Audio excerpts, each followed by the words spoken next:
Good morning, Franklin.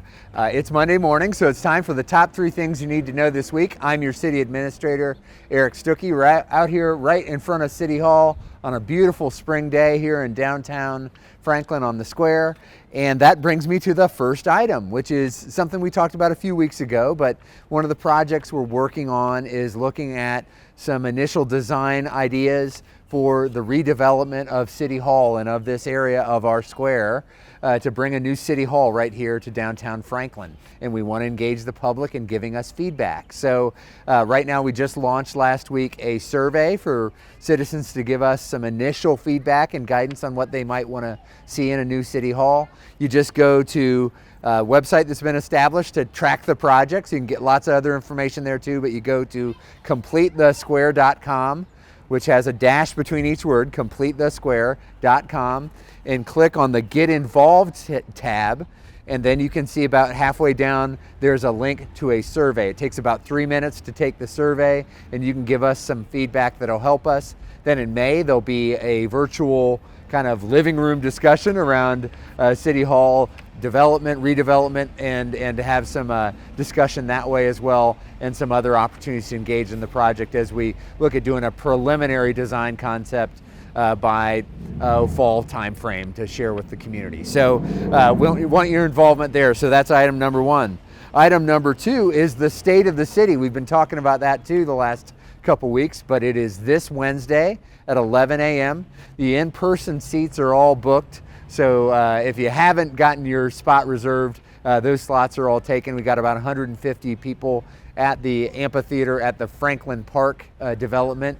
So that's filled, but you can still participate and view it live on Facebook Live. And it starts at 11 a.m.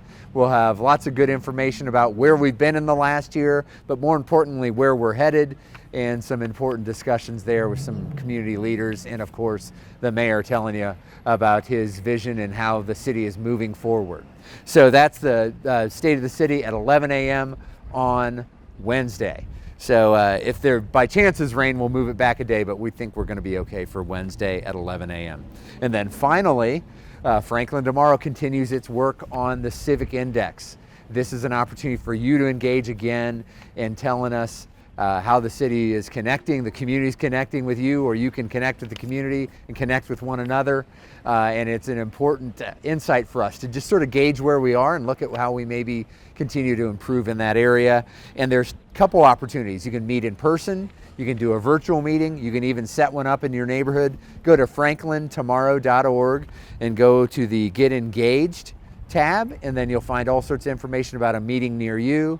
Again, in person or virtual, or even setting up your own. And then there's also an online survey there to give us some feedback. So it is ideal to be at a meeting and have that discussion, then follow up with the survey. If you can't do that, we still love your input through the survey. So that's going on from now until probably around mid-May to get that feedback and help us gauge where we are in terms of community engagement in our civic, what's called the Civic Index, which is a measure of that connection. So those are your top 3 things. Give us your input on City Hall and that process. Engage in coming to the State of the City address virtually if you haven't reserved your spot for Wednesday at 11 a.m. And then finally, the Civic Index work continues. You can get information on that through Franklin Tomorrow's website. That's it. Have a great week. Take care and stay well, Franklin.